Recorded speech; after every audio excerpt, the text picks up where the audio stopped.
ఈ ఎన్నికల్లో ఒక అసెంబ్లీకి పరిమితమైన మన హైదరాబాద్ నగరానికి పరిమితమైన ఇది తెలంగాణలో కూడా కొంత ప్రభావితం చేసేటువంటి ఎన్నికలు. ఈ ఎన్నికలు మనం చూసాము, అనేక పార్టీలు అంటే కాంగ్రెస్ పార్టీ కానీ బీఆర్ఎస్ పార్టీ కానీ వాళ్ళు కూడా అనేక రకాలుగా కార్యక్రమాలు చేపడతా ఉన్నారు. కాంగ్రెస్ పార్టీ అయితే గత ఎన్నికల్లో మజ్లిస్ పార్టీ తరఫున 2014లో ఎంఐఎం పార్టీ అంటారు, మజ్లిస్ ఇత్తహాదుల్ ముస్లిమీన్, మజ్లిస్ పార్టీ తరఫున పోటీ చేసినటువంటి అభ్యర్థిని ఈరోజు కాంగ్రెస్ అభ్యర్థిగా పోటీ చేస్తూ ఉన్నారు. అసదుద్దీన్ ఓవైసీ రాహుల్ గాంధీతో భయపెట్టించి సోనియా గాంధీతో మాట్లాడి రేవంత్ కాంగ్రెస్ నుంచి పోటీ చేసినటువంటి అజారుద్దీన్ ఆదర బాదరగా మజ్లిస్ పార్టీ ఓట్ల కోసం, ఎంఐఎం మెప్పు కోసం, అసదుద్దీన్ యొక్క మెప్పు కోసం నిన్న మినిస్టర్ చేశారు. ఎవరినైనా మినిస్టర్ చేయాలంటే ఎమ్మెల్యే గానీ ఎంపీ గానీ ఉండాలి. అజారుద్దీన్ ఎంపీ కాదు, ఎమ్మెల్యే కాదు. నిన్న ఆయనను తీసుకొచ్చి మంత్రి చేశారు. అంటే రెండు పార్టీలు కూడా గతంలో టీఆర్ఎస్ ఉన్నప్పుడు కూడా ఇదే విధంగా మజ్లిస్ పార్టీ ఏది చెప్తే కేసీఆర్ దానికి తందాలని అన్నమాట. మజ్లిస్ పార్టీ నాయకులు కనిపిస్తే రెండు పార్టీలో కూడా వంగి వంగి వంగి వంగి సలాములు కొడతారు. అది పరిస్థితి. ఈరోజు మనం చూస్తా ఉన్నాం ఏ రకంగా మజ్లిస్ పార్టీ కనుసైగల్లో ఈ పార్టీలు పనిచేస్తూ ఉన్నాయి. మజ్లిస్ పార్టీ ఏది చెప్తే అది వేదం. వీళ్ళకు కేసీఆర్ కానీ రాహుల్ గాంధీ కానీ రేవంత్ రెడ్డి కానీ వీళ్ళకు మెజార్టీ ప్రజల ఓట్లు అవసరం లేదు, మజ్లిస్ పార్టీ ఓట్లు వస్తే చాలు అని ఈరోజు రెండు పార్టీలు కూడా మజ్లిస్ పార్టీ వెనుకబడ్డారు. మిగతా ఇక్కడ అనేక సామాజిక వర్గాలు ఉన్నాయి, అనేక బస్తీలు ఉన్నాయి, కానీ వాళ్ళ మీద పట్టుదల లేదు, వాళ్ళ మీద వీళ్ళకి ఇంట్రెస్ట్ లేదు, వాళ్ళ మీద ప్రేమ లేదు, వాళ్ళ మీద అభిమానం లేదు, వాళ్ళ మీద నమ్మకం లేదు, వాళ్ళ మీద విశ్వాసం లేదు. కాంగ్రెస్ పార్టీ కానీ బీఆర్ఎస్ పార్టీ కానీ మజ్లిస్ పార్టీ మీదనే విశ్వాసం. మజ్లిస్ పార్టీ అంటే దేనికైనా తెగిడిస్తారు. మజ్లిస్ పార్టీ అంటే వేదం. వీళ్ళకు బొమ్మ బరుసు లాంటి పార్టీలు కాంగ్రెస్ పార్టీ బీఆర్ఎస్ పార్టీ. వాళ్లకు బాస్ ఎవరంటే అసదుద్దీన్ ఓవైసీ. అందుకే ఈరోజు జూబ్లీ హిల్స్ ఉన్నటువంటి ప్రజలు ఆలోచన చేయాలి, ఐక్యమత్యంతో ముందుకెళ్ళాలి, మనకు మనం రక్షించుకోవాలి. ఆ రకంగా ఆలోచన చేయాల్సిన అవసరం ఉంది. ఈరోజు జూబ్లీ హిల్స్ చూస్తే, మీరు జూబ్లీ హిల్స్ వస్తున్నారు, ఇక్కడ ఖైరతాబాద్ ఉంది, నిజమైన జూబ్లీ హిల్స్ అక్కడ వస్తుంది, ఇక్కడ రాదు. జూబ్లీ హిల్స్ అంటే మనకు అన్ని బస్తీలు గలీలో ఉన్నాయి. రోడ్ల మీద ఎక్కడ చూసినా డ్రైనేజ్ పొంగిపోలేదు. ఇక్కడ ఉన్నటువంటి ప్రభుత్వం పట్టించుకోదు. మన మహిళా మోర్చాలు ధర్నా చేస్తే రోడ్ల కోసము, నీళ్ల కోసము, డ్రైనేజ్ సమస్య పరిష్కారం కోసం, పెన్షన్ల కోసము ధర్నా చేస్తే వాళ్ళని కొట్టి, ఇదే బీఆర్ఎస్ పార్టీ ఉన్నప్పుడు అక్రమ కేసులు పెట్టారు మన మహిళా మోర్చా మీద. ఈ జూబ్లీ హిల్స్ ఈమె మీద కూడా దాడులు చేశారు. అదే రకంగా ఈరోజు జూబ్లీ హిల్స్ పరిస్థితి ఏంది? ఎక్కడ చూసినా కూడా రోడ్లు ఏ రకంగా ఉన్నాయో మనం చూసాం. కేసీఆర్ అంటాడు ఆయన ముఖ్యమంత్రి ఉన్నప్పుడు, నేను చాలా డెవలప్మెంట్ చేసిన, ఇది సింగపూర్ లాగా చేసిన, ఇది వాషింగ్టన్ లాగా చేసిన, ఇది న్యూయార్క్ లాగా చేసిన, ఇది ఇస్తాంబుల్గా చేసిన. కేసీఆర్ ఒక్కరోజు వచ్చి 2 గంటలు మా జూబ్లీ హిల్స్ లో, ఆయన ముఖ్యమంత్రిగా 10 సంవత్సరాలు ఉన్నాడు కదా, 2 గంటలు వచ్చి పాదయాత్ర చేస్తే కేసీఆర్కి తెలుస్తుంది రోడ్డు ఎట్లున్నాయో. 2 గంటలు తిరుగుమని చెప్తున్నా, సవాల్ చేస్తా ఉన్నాను కేసీఆర్. జూబ్లీ హిల్స్ లో బీఆర్ఎస్ పార్టీ నాయకులు ఓట్లు అడిగే ముందు నా జూబ్లీ హిల్స్ ఏ రకంగా అభివృద్ధి చేశారో 2 గంటలు తిరగాలి చెప్పుకోవాలి, సవాల్ చేస్తా ఉన్నాను. రోడ్లు బాగున్నాయా? మంచినీళ్ళు సరిగ్గా ఇస్తా ఉన్నారా? డ్రైనేజ్ ఏ రకంగా రోడ్ల మీద ఏర్లై పారుతా ఉంది, రోడ్ల పక్కన ఏ రకంగా చెత్త కుప్ప ఉంది, ఎంత కంపు ఉంటుంది, వీధి లైట్లు వెలగకుండా 2 సంవత్సరాలై కేసీఆర్ పోయి ఫామ్ హౌస్ లో వండుకున్నాడు. రేవంత్ రెడ్డి వచ్చిన తర్వాత ఈ 2 సంవత్సరాలలో కూడా ఏమీ చేయలేదు. ఈరోజు బీఆర్ఎస్ పార్టీ కాంగ్రెస్ పార్టీ పోటీలు పడి తిరుగుతూ ఉన్నాయి. ఏ ముఖం పెట్టుకొని తిరుగుతున్నాయని అడుగుతా ఉన్నాను నేను. ఏం చేశారని మీకు ఓటేయాలి? నా రోడ్లు బాగు చేశారా? నా డ్రైనేజ్ బాగు చేశారా? నా పొదుపు సంఘాల పావుల వడ్డీ అకౌంట్లు వేశారా? మా పేద ప్రజలకు డబుల్ బెడ్రూమ్ ఇచ్చారా? ఇల్లు ఇచ్చారా? దేనికోసం ఈ పార్టీలో కోటేయాలి? స్వాతంత్రం వచ్చినప్పటి నుంచి ఇప్పటి వరకు 79 సంవత్సరాలుగా మీ కాంగ్రెస్ పార్టీకి మీ బీఆర్ఎస్ పార్టీకి ఓట్లు వేశారు. ఎమ్మెల్యేలు మీరే గెలిచారు. ఇక్కడ బీజేపీ ఎప్పుడు కూడా ఎమ్మెల్యే గెలవలే, ఎప్పుడు కార్పొరేటర్ గెలవలే. ఇక్కడ గెలిచింది కాంగ్రెస్ పార్టీ, గెలిచింది బీఆర్ఎస్ పార్టీ. ఈరోజు ఏం మొక్క పెట్టుకొని మీరు ఏం చేశారని అడుగుతున్నారు. ఏ ఒక్కరికైనా ఈ జూబ్లీహిల్స్ లో డబుల్ బెడ్రూమ్ కట్టించారమ్మా? ఒక్కరికైనా ఎవరికైనా వచ్చిందా ఇక్కడ డబుల్ బెడ్రూమ్? వస్తే చేయొద్దండి. వచ్చింది దానికి డబుల్ బెడ్రూమ్? డబుల్ బెడ్రూమ్ రాను చేయొద్దండి. పోనీ దించండి. ఒక్కరు కూడా డబుల్ బెడ్రూమ్ వేయలేదు. 10 ఏళ్ళు ముఖ్యమంత్రిగా ఉండే కేసీఆర్ 2 ఏళ్ళు నీళ్ళు వచ్చాడు. ఆయన ఏం చెప్పిండు కాంగ్రెస్ పార్టీ కూడా ఎలక్షన్స్ ముందు? మా పార్టీ కోటేస్తే ప్రతి మహిళకు నెలకు ఎంతమ్మా? ఎంత? ఎవరికైనా ఒక్కరికైనా వచ్చిందా 2500? ఒక్కరికన్నా నెలకు 2500 ఇస్తాను. అంటే ఆయన దగ్గర తెలంగాణలో ఒక్క మహిళ కూడా లేదనమాట. ఉంటే ఇవ్వాలి కదా మరి. ఇంకో మాట చెప్పిండు, పెండ్లి అయితే 1,00,000 రూపాయలు ఇంకా తులం బంగారం. రేవంత్ రెడ్డి దృష్టిలో మన ఏరియాలో పెళ్లిళ్ళు కాలే. ఎవరికి పెళ్లిళ్ళు అయితే తుల బంగారం ఇవ్వాలి కదా. తుల బంగారం ఇవ్వలే, 1,00,000 రూపాయలు ఇవ్వలే. చదువుకునేటువంటి అమ్మాయిలకు ఏమిస్తాడు అమ్మ చెప్పాలి? ఏమిస్తాడు? స్కూల్ మనకు 1,00,000 రూపాయలు ఇవ్వలేదు. 2 సంవత్సరాలనే 2,500 రూపాయలు ఇవ్వలేదు.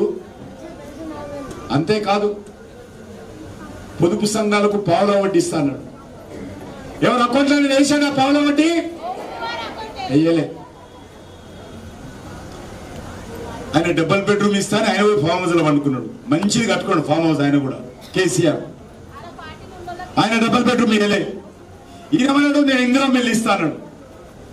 ఎవరికైనా ఇందిరా మిల్లు వచ్చిందా? మరి ఇలాంటి పార్టీ మన జూబ్లీహిల్స్ లో మన ఓట్లు ఎలా అడిగే అధికారం ఉందో ప్రశ్నించాల్సినటువంటి అవసరం ఉంది, నిలదీయాల్సిన అవసరం ఉంది. బస్తీలలో ఎవడని వస్తే ఏం బిడ్డ నా డబుల్ బెడ్రూమ్ ఎందుకు వేయలేదు? మాకు 2,000 పెన్షన్ 4,000 ఎందుకు ఇవ్వలేదు? కొత్త వాళ్ళకి ఎందుకు పెన్షన్ ఇవ్వలేదు?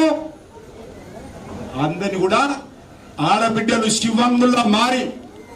శివంగుల్లా మారి కాంగ్రెస్ పార్టీ నాయకులను బీఆర్ఎస్ పార్టీ నాయకులను మీరు నిలదీయాల్సిందే కోరుతాను. నిరుద్యోగ యువకులున్నా, అమ్మాయిలున్నా, అబ్బాయిలున్నా నెలకు ఏమి ఇస్తా అన్నాడు? నెలకు 4,000 ఇస్తా అన్నాడు. మన ఇళ్ళలో ఆడబిడ్డ లేరా? పెళ్లి కానోళ్ళు, పెళ్లి అయిన వాళ్ళు కూడా ఉన్నారు కదా, ఉద్యోగాలు లేని వాళ్ళు ఉన్నారు కదా, వాళ్ళకు కూడా 4,000 ఇవ్వాలి కదా. ఎలక్షన్ల ముందు ఒక మాట, గద్దెనెక్కే ముందు ఒక మాట, గద్దెనెక్కిన తర్వాత మాట మర్చిపోతారు, వెన్నుపోటు పరుస్తారు, ద్రోహం చేస్తారు, దగా చేస్తారు. ఇలాంటి పార్టీలకు బుద్ధి చెప్పాల. కేసీఆర్ అయితే 10 ఏళ్ళు చెప్పిండు నిరుద్యోగ వృత్తిస్తా. ఆయననే మనం నిరుద్యోగం చేస్తే ఫామ్ హౌస్ లో పడుకున్నాడు. ఆయన ఉద్యోగాలు వీకేశామని.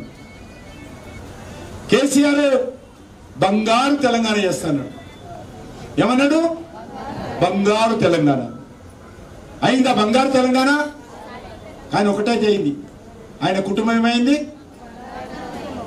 బంగారు కుటుంబం అయింది. ఆయన కేసీఆర్ది తెలంగాణ బంగారు తెలంగాణ చేయలేదు, ఆయన బంగారు కుటుంబం అయింది.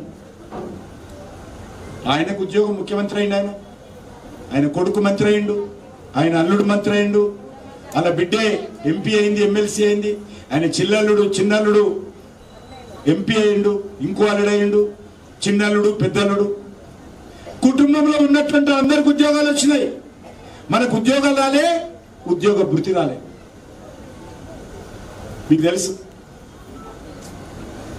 డబల్ బెడ్రూమ్ ఈడ సికింద్రాబాద్ ఒక దగ్గర కట్టారు 20 రూపాయలు. తెలంగాణ బోయిగూడనమ్మా, బోయిగూడ కట్టి ఆడ కట్టిరు. తెలంగాణ నుంచి రోజు బస్సులు వస్తుండే, ఊరికల్లా ఆర్టీసీ బస్సులు ఫ్రీ బస్సులు ఉన్నాయి కదా, అప్పుడు కూడా స్పెషల్ బస్సులు పెట్టి ప్రతి ఊరు నుంచి ఆడ తీసుకొస్తుండే. డబల్ బెడ్రూమ్ చూసినావా ఎట్లుందో? ఆడ నువ్వు, ఈడ మీ అత్త, ఈడ మీ కోడలు, ఈడ నువ్వంట, మీ దోస్తులు ఇక్కడ ఈడ కూర్చోవాలి. ఆ డబల్ బెడ్రూమ్ అంతా చూపించేటోడు. పాప వీళ్ళందరూ పోయి నిజంగా మాకు వస్తున్నట్టే, మా కోడలు ఇక్కడ, మా అత్త ఇక్కడ, నేను ఇక్కడ ఊహించుకుంటున్నారు. 10 సంవత్సరాల రకంగా ఓ సినిమా వచ్చింది, అలా ఇప్పుడిప్పుడే చనిపోయాడు. ఎవరైనా కోట శ్రీనివాసరావు, ఆయన చనిపోయాడు. ఆహానా పెళ్ళి అంటే సీన్ ఉండే. ఆయన ఏం చేసేవాడంటే అందరిని పిలిచేటోడు ఇంటికి, రండి మీకు చికెన్ పెడతా, చికెన్ బిర్యానీ పెడతా, చుట్టాలను చికెన్ 65 పెడతా, రోజు పిలిచేటోడు. పాపం మా నాయకులు అందరూ వచ్చినారు, నిజంగా పెడతాడేమని వచ్చినారు. అందు కింద కూర్చునే పెట్టేవాడు, పంక్తి భోజనం పెట్టాడు, అట్టలే ఇస్తారంటే లేచేవాడు. ఇస్తారంటే లేచి ఇంత పచ్చడి, ఇంత పప్పు, ఇంత అన్నం పెట్టేటోడు.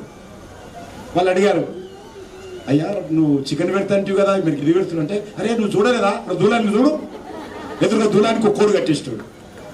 ఆ కోడిని చూసుకుంటా అదే చికెన్ 65 అనుకో, అదే చికెన్ కర్రీ అనుకో, అదే బిర్యానీ అనుకో. మన కేసీఆర్ కూడా ఆ రకంగా 10 ఏళ్ళు ఈ ఎడమా న్యూ బాయ్ కూడా ఇల్లు కట్టించి, ఆ ఇల్లు మీదే అనుకో, ఆ బెడ్రూమ్లో నువ్వే ఉన్నావు అనుకో, ఆ బెడ్రూమ్ నీదే అనుకో. ఈ రకంగా కేసీఆర్ 10 సంవత్సరాలు గడిపాడు.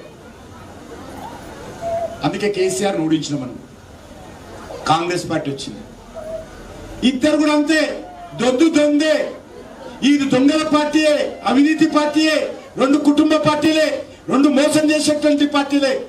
ఈ 2 పార్టీలకు బుద్ధి చెప్పాలి. మనం ఎంతో కొట్లాడి తెలంగాణ తెచ్చుకున్నాం. తెలంగాణ ఈరోజు ఎవరు పాలైంది? 10 ఏళ్ళు కేసీఆర్ కుటుంబం పాలైంది. కేసీఆర్ కుటుంబానికి తెలంగాణ ప్రజలందరూ మనం బానిసలుగా వివరించాడు. మరి ఈరోజు రేవంత్ రెడ్డి వచ్చాడు. నేను చెప్పాను ఇంతకుముందు, అనేక రకాల హామీలు ఇచ్చింది. ఏ ఒక్కటి కూడా ఆయన స్కూల్కి వెళ్ళే పిల్లలకి ఏమన్నాడు? ఎవరైనా స్కూల్కి వెళ్ళే పిల్లలు ఉంటే ఒకరొకరికి 5 లక్షల రూపాయల విద్యా భరోసా క్రెడిట్ కార్డు ఇస్తాను. స్కూల్ ఫీజు కట్టాలన్నా 5 లక్షలకి తీసుకో, ట్యూషన్ కావాలన్నా 5 లక్షలకి తీసుకో, మీరు బస్ పాస్ కావాలన్నా 5 లక్షలకి తీసుకో, పుస్తకాలు కొనుక్కోవాలన్నా 5 లక్షలకి తీసుకో, కంప్యూటర్ కావాలంటే 5 లక్షలకి తీసుకో. ఈ రకంగా అనేక మాటలు చెప్పిండు రేవంత్ రెడ్డి, రాహుల్ గాంధీ, సోనియా గాంధీ ఎన్నికలకు ముందు. నీకొక్కరికి ఒక్కొక్క పిల్లగాడు ఉంటే 5 లక్షల విద్యా భరోసా బ్యాంక్ కార్డు ఇస్తా అన్నాడు. ఒక్కరికి ఈ తెలంగాణలో ఏ ఒక్క బిడ్డకు కూడా విద్యా భరోసా కార్డు ఇవ్వలేదు.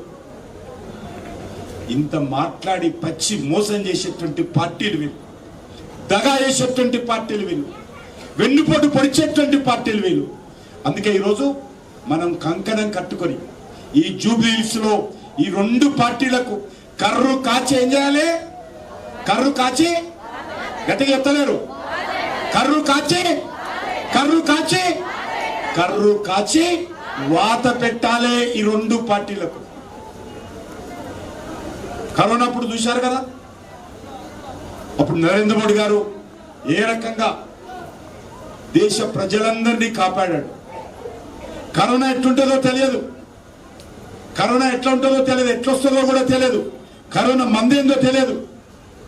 నరేంద్ర మోడీ గారు 140 కోట్ల మంది ప్రజలను ఏకం చేసి, మందు కనుకొని శాస్త్రజ్ఞులను ప్రోత్సహించి 140 కోట్ల మందికి మొదటిసారి, రెండవసారి, కావలసినటువంటి వాళ్ళకు మూడవసారి కూడా ఉచితంగా మందిచ్చి ఈ దేశంలో 140 కోట్ల మంది ప్రజలు ప్రాణాలు కాపాడినటువంటి మహానుభావుడు నరేంద్ర మోడీ గారు.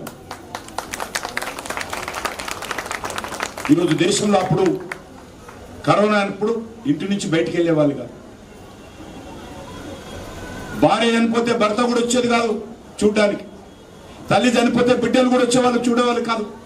అటువంటి క్లిష్ట పరిస్థితుల్లో చాలా మంది తినడానికి లేదనే ఉద్దేశంతో నరేంద్ర మోడీ గారు రోజు నిర్ణయం చేశారు, అందరికీ ఉచితంగా బియ్యం ఇస్తానని. అప్పుడు మొదలుపెట్టారు 2020లో. ఆ రోజు నుంచి ఈ రోజు వరకు మనందరికీ ఫ్రీగా తెల్ల కార్డు మీద బియ్యం వస్తున్నాయి కదా, వస్తున్నాయమ్మా? ఎవరిస్తున్నారు? నరేంద్ర మోడీ గారు ఇస్తున్నారు బియ్యం. నెలకు ఒక వ్యక్తి మీద 250 రూపాయలు ప్రతి వ్యక్తి మీద నెలకు బియ్యం మీద ఖర్చు పెడుతున్నారు. ఇద్దరుంటే 500 రూపాయలు, ముగ్గురుంటే 750 రూపాయలు, ఇంట్లో నలుగురుంటే నెలకు 1000 రూపాయల చొప్పున ఈ 5-6 సంవత్సరాల నుంచి ఇస్తున్నారు.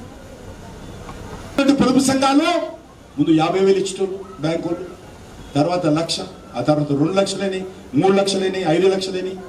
ఇప్పుడు మోడీ గారు ఎంత ఇస్తున్నారమ్మా? మాక్సిమం ఎంత ఇస్తున్నారు? 20 లక్షలు ఇస్తున్నారు. ఎవరు ఉన్నారా 15 లక్షలు తీసుకున్న వాళ్ళు ఇక్కడ? ఎంతమ్మా? 20 లక్షలు. ఇప్పుడు 20 లక్షలు ఇస్తున్నారు. 20 లక్షల వరకు బాగా కట్టుకుంటే మోడీ గారు బ్యాంకుల ద్వారా, ఎందుకంటే బ్యాంకులు ఢిల్లీవి, ఇక్కడ తెలంగాణ రాష్ట్రానికి సంబంధం లేదు. బ్యాంకులు కేంద్ర ప్రభుత్వం, మోడీ గారి ప్రభుత్వాన్ని, బీజేపీ ప్రభుత్వం చేతిలో. 20 లక్షల వరకు బాగా కట్టుకున్న వాళ్ళకు అప్పులు ఇవ్వాలని బ్యాంకులు నిర్ణయించాయి. అందుకే మనందరం కూడా ఈరోజు ఆలోచన చేసి ఈ యొక్క ఎన్నికల్లో భారతీయ జనతా పార్టీని గెలిపించాలి. మనందరూ కూడా సమయం ఇవ్వాలి. మీరందరూ కూడా మీ పోలింగ్ బూతుల్లో 3 రోజుల పాటు సమయం కావాలి. ప్రతి ఇంట్లోకి వెళ్ళి పేదవాళ్ళైతే బియ్యం గురించి చెప్పాలా, కరోనా గురించి చెప్పాలా, మోడీ గారి గురించి చెప్పాలా, పొదుపు సంఘాల గురించి చెప్పాలా. ఈరోజు వంట గ్యాస్ కనెక్షన్ నాకు తెలుసు. నేను చదువుకుంటున్నప్పుడు నేను పార్టీ ఆఫీసులో ఉండి చదువుకునేవాడిని. వంట గ్యాస్ కనెక్షన్ కావాలంటే 2 సంవత్సరాలు పట్టింది మాకు. మా ఎమ్మెల్యేలు ఉన్నారు, ఎంపీలు ఉన్నారు అప్పటికి. అప్పుడు కూడా మాకు 2-3 సంవత్సరాలు పట్టింది. కానీ ఈరోజు మోడీ గారు ప్రతి ఒక్కరు కూడా వంట గ్యాస్ కనెక్షన్ ఇస్తున్నారు. ఏ ఒక్కరు కూడా, ఏ మాతృమూర్తి కూడా భయపడకూడదు, బాధపడకూడదు. ఎందుకంటే 400 సిగరెట్లు తాగితే, బిడీలు తాగితే ఒక మనిషి ఆరోగ్యం ఎంత దెబ్బతింటుందో, ఒక్కసారి కట్టెల పొయ్యి మీద వంట చేస్తే ఆ తల్లి, ఆ అక్క, ఆ చెల్లి యొక్క ఆరోగ్యం అంత దెబ్బతింటది. అందుకే నరేంద్ర మోడీ గారు పేదవాళ్ళందరికీ కూడా ఆరోగ్యం కాపాడాలని చెప్పి ప్రతి ఒక్కరు కూడా వంట గ్యాస్ కనెక్షన్ ఇచ్చేటువంటి సిస్టమ్ పెట్టాడు. ఈరోజు దేశంలో ఉన్నటువంటి ఏ ఒక్క ఇల్లు కూడా సిలిండర్ లేనటువంటి ఇల్లు లేదు దేశంలో. ప్రతిజ్ఞ తీసుకున్నాడు మహిళల కోసం నరేంద్ర మోడీ గారు. ఆ రకంగా ఎన్ని ఇబ్బందులున్నా, ఎంత కష్టమైనా, ఎంత భారమైనా ఈరోజు వంట గ్యాస్ కనెక్షన్ అందరికీ ఇచ్చాడు. ఈ రకంగా అనేక విషయాలు నేను ప్రెస్ కాన్ఫరెన్స్ వెళ్ళాలి కాబట్టి ఇంకా చెప్పను. మీరందరూ కూడా దయచేసి మన వాళ్ళు నిర్ణయించినటువంటి ప్రకారము మీ పోలింగ్ బూతులలో ప్రతి ఇంటికి వెళ్ళి కరపత్రం ఇచ్చి, వీలైతే ఇంటి మీద స్టిక్కర్ ఉందా లేదా, లేకపోతే ఇంటి మీద స్టిక్కర్ అంటేసి ఆ ఇంటి వాళ్ళతో మాట్లాడి, ఆకలి అయితే ఇంత భోజనం చేయండి ఆ ఇళ్లలో, లేకపోతే మంచినీళ్ళు తాగండి, అక్క, చెల్లి, తమ్ముడు అని మాట్లాడి అందరినీ ఒప్పించి పక్కింటి కదలాల. ఆ రకంగా 3 రోజులలో సుమారు 250-300 ఇండ్లు ఉంటాయి మనకు ఒక పోలింగ్ బూత్లో. ఎన్ని? 250-300 ఇండ్లు ఉంటాయి. ఆ పోలింగ్ బూత్ పరిధిలో మీరందరూ అనుకొని నిర్ణయించుకొని మోడీ గారికి చెప్పాలి, మేము మోడీ గారి తరఫున వచ్చాము, బీజేపీ తరఫున వచ్చాము, మీరందరూ కూడా కమలం పువ్వు గుర్తుకు ఓటేయాలా, బీజేపీకి ఓటేయాలా. మన దగ్గర రోడ్లు దరిద్రంగా ఉన్నాయి, డ్రైనేజ్ సమస్య బాగలేదు, వీధి లైట్లు వెలగడం లేదు. ఈ 2 పార్టీలు మోసం చేశాయి. బీజేపీ ఎప్పుడు గెలవలేరు. ఇక్కడ బీజేపీని ఈసారి మొదటిసారి గెలపాలా. స్వాతంత్రం వచ్చిన తర్వాత, మనం పుట్టిన తర్వాత ఒక్కసారి కూడా ఇక్కడ బీజేపీ గెలవలేదు. ఈసారి బీజేపీని ఒకసారి గెలిపించండి. మనం ఓట్లు వేసినటువంటి ఈ రెండు పార్టీలు, బీఆర్ఎస్ పార్టీ, కాంగ్రెస్ పార్టీ మనం మోసం చేశాయి, మనకు అన్యాయం చేశాయి. కాబట్టి మన ప్రాంతాన్ని వెనుకబడిన ప్రాంతంగా మార్చేశాయి, మన ప్రాంతాన్ని వెనుకబడేసినటువంటి ప్రాంతంగా మార్చేశాయి. మన ప్రాంతం వెనుకబడలేదు, ఈ రెండు పార్టీలు మనం వెనుకబడేశాయి. కాబట్టి ఈరోజు కనీస రోడ్లు లేకుండా ఒక నిమిషం కూడా ఇటు హైదరాబాద్ నగరంలో మన జూబ్లీహిల్స్ ఇంత అన్యాయానికి గురైంది. కాబట్టి దీనికి గుణపాఠం చెప్పాలి తల్లి. మీరు మోడీ గారిని ఆశీర్వదించి ఇక్కడ గెలిపించాలని చెప్పి మీరందరూ కూడా మోడీ గారి ప్రతినిధులుగా, మోడీ గారి అంబాసిడర్స్ గా, మోడీ గారి కార్యకర్తలుగా, బీజేపీ కార్యకర్తలుగా మీరందరూ ఇంటింటికి తిరిగి ఓటర్లను ఒప్పించి మెప్పించి కమలం పువ్వు గుర్తుకు ఓటు వేయించి 14న జరిగేటువంటి కౌంటింగ్ లో ఇక్కడ కాషాయ జెండా ఎగరాలి, కమలం పువ్వు జెండా ఎగరాలి.